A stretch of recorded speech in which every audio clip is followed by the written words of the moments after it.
From Lagos, the nation's commercial capital, this is the news at 10. Live from Channels Television. Reporting tonight, Sulaiman Aleda. Well, hello and welcome tonight. APC leaders hold rally in Port Harcourt, tackle President Jonathan and PDP leadership on corruption and impunity.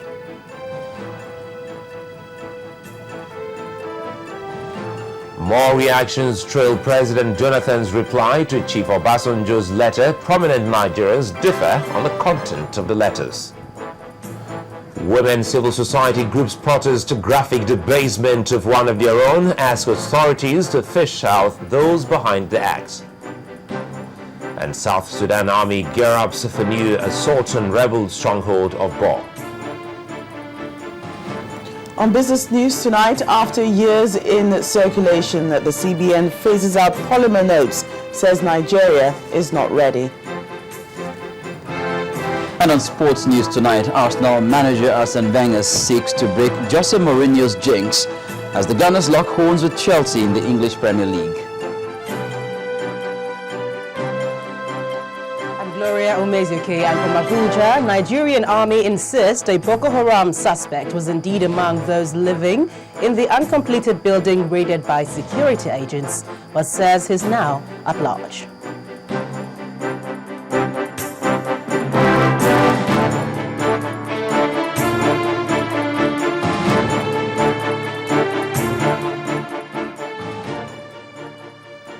For the opposition party, the APC has continued its nationwide campaign for more members with a rally in Rivers State.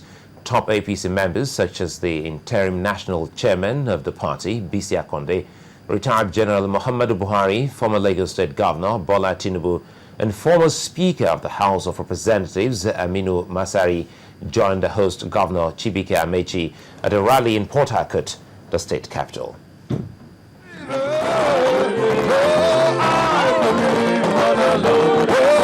The blimp hovering above the stadium speaks of belief, a belief that the APC has, and that is that the opposition party has the support of the people of Rivers State.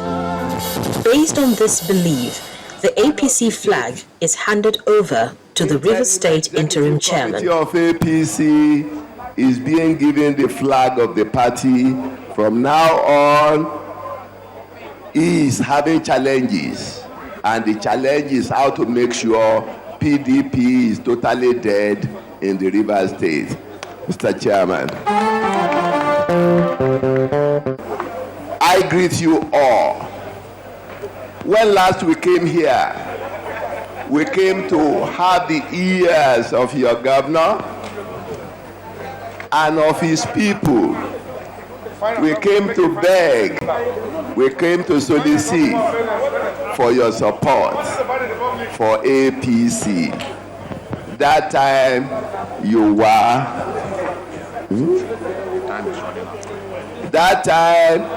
in the PDP. Today, our prayers are answered. The Rivers State is a state of the APC. Today is the launching of Broom Revolution. Show your broom if you are part of the revolution. Show me your broom. Broom Revolution. Broom Revolution.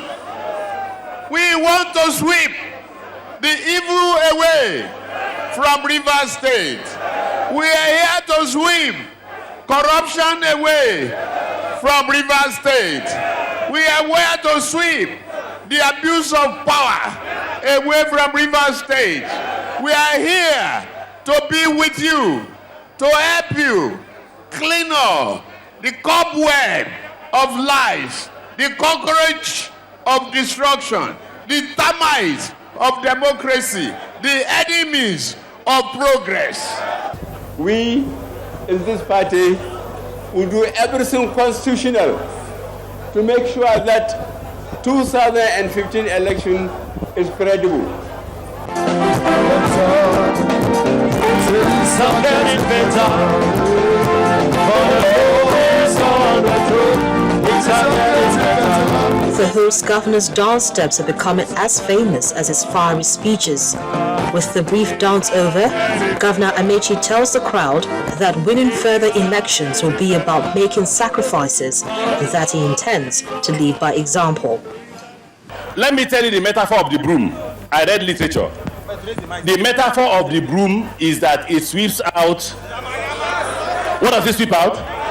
Now, when it is sweeping, what happens? You must bend down. You must suffer a bit. And in suffering, you'll be sweeping. When you finish suffering and you come back, the house will be what? Okay. That's the metaphor of the broom.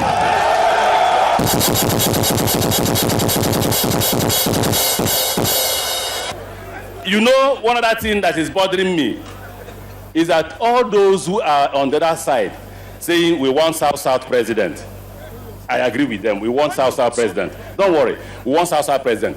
But you know, in politics, you are not here today because you like Amechi. You are here because you have your own political interests. True or false? So, if a South-South president refuses to give you water, what do? You sweep him out. The comments are bold, and the game plan is for the APC to take control of Rivers State in the next poll. Well, all that will not only depend on the voters, but what the other parties, particularly the PDP, has in stock for the APC. Their Excellencies. While still on party politics, the All Progressives Grand Alliance, ABGA, has asked the Federal High Court in Abuja to declare the seat of Imo State Governor Rochas Okorocha vacant following his defection to the All Progressives Congress, the APC. In a suit filed by Mr. Victor Ojemu on behalf of the party, ABGA is praying the court for an order directing the Deputy Governor of Imo State or the Speaker of the State House of Assembly or any officer next in line to the position of the Governor of Imo State who is a member of ABGA to be sworn in as a Governor of Imo State. The party is also asking the court for an order directing the second defendant, the Independent National Electoral Commission, to issue a certificate of return to the Deputy Governor or any other member of the party declared as Governor, and an order annulling the certificate of return issued to Mr. Okorocha by virtue of his defection to the APC. No date has been fixed for the hearing of the suit. In the meantime, former President Olusegun Obasanjo has resolved not to make further comments or react to the response by President Jonathan to his last letter. At a media briefing at his hilltop residence in Abeokuta, the Ogun State capital, one of his aides, Mr. Tunde Oladunjoye, says the former president insists that he has done his duty to the nation. He adds that Chief Obasanjo says he still holds the office of the President and Commander-in-Chief of the Armed Forces of the Federal Republic of Nigeria in high esteem. Baba, as he already indicated in his December 2, 2013 letter, does not wish to make further comment beyond the contents of his letter to Mr. President, Goodluck Ebele Jonathan. Let me quote from page 14, paragraph 2 of Chief Obasanjo's letter to Mr. President, dated December 2nd, 2013, and titled, Before It Is Too Late. I will maintain my serenity because by this letter, I have done my duty to you, as I have always done, that's to Mr. President, to your government, to the party, PDP, and to our country, Nigeria. 2, let me reiterate here that Chief Olusegun Obasanjo GCFR has tremendous respect for the office of the President of the Federal Republic of Nigeria. Well, still on that particular letter, the special advisor to the President on Media and Publicity, Dr. Reuben Abati, has lent his voice to the open letter by former President Olusegun Obasanjo and the reply by President Goodluck Jonathan. He says it is abnormal for a former president to write a letter criticizing his successor. Speaking to Channels Television in Abuja, Dr. Abati acknowledges that criticism is one of the burdens of leadership, but that those who criticize the administration should not do so out of malice. He adds that the job of a sitting president is tough enough, and the president should not be in any way distracted by unfair criticisms. There's something a bit untidy about all of this. So it's unfortunate that we are devoting so much energy to discussion of open letters. But it has happened, You know, certain individuals will insist on exercising their right to the freedom of expression in a particular manner. So yes, you know, the president really feels concerned that, you know, people, not about criticism, but about unfair criticism.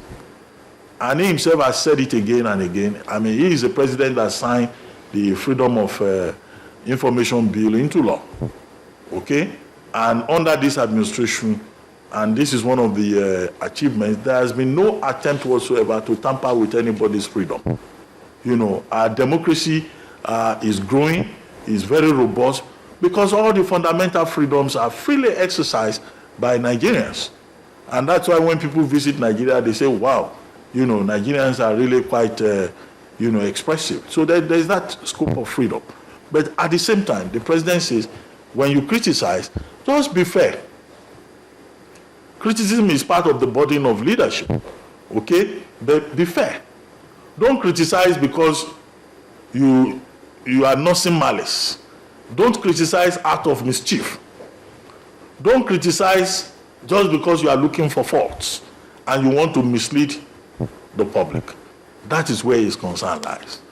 And that is why, you know, if you look at his response to President Obasanjo, what he has offered is proper clarification, historical contextualization, and then he uses the opportunity again to give account of what the administration has been doing.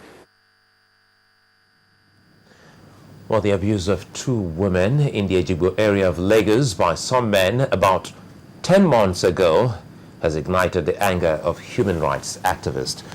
The women, who were alleged to have stolen fresh pepper, were made to undergo punishment, which the rights activists have described as total disregard of the dignity of womanhood. Leading a group of protesters to the Lagos State House of Assembly, Joe Kildumakin challenged the lawmakers to fish out the culprits and ensure the victims are located and taken care of. We'd like to warn that this report you're about to watch may be disturbing. It's another jungle justice. Incomprehensibly brutal. These men, having beaten these women to a pulp, later turned what we understand to be blended pepper into their private parts. The women are accused of stealing pepper. This video has gone viral on the internet, but these perpetrators are still walking shoulder high and free.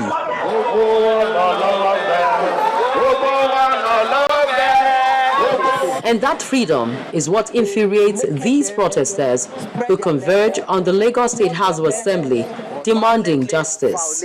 We got to know about the video clips December 7. And then the chairman came out around December 10 to tell us that it happened about 10 months ago. This shows the fact that officials should be much more responsible and responsive. And our people are called once again to know that they must exercise their civic responsibility. They must vote for those who feel for them, who will protect their rights, irrespective of the fact if they are pepper sellers, if they are palm wine tappers, because human rights is equal for all. We need to find out if they are still alive. They need to begin to see what they can do to get these women back. You can imagine what their psyche will be now, and something needs to be done so that these people will not go for free.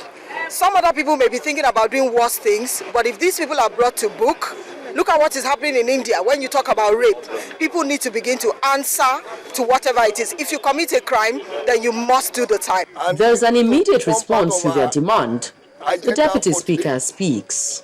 We'll set up, we'll even mandate one of our committee to see to it. And you people will be invited on that day. The chairman will be invited. And those perpetrators will be invited. The market leaders of that market will be invited. Nigerian people!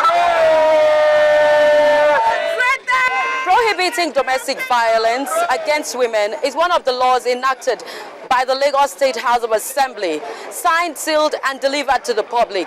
These activists behind me, and of course Nigerians, will be looking to see how the same lawmakers will handle the violence against two women in Ejigbo, local council development area of Lagos State, and how the perpetrators are brought to book.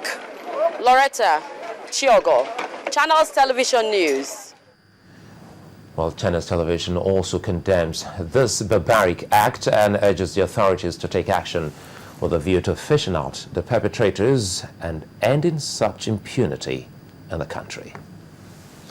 Well, in part 2 after the break, doctors suspend strike but are threatened to continue in January if demands are not met. That's in a moment. Please stay with us.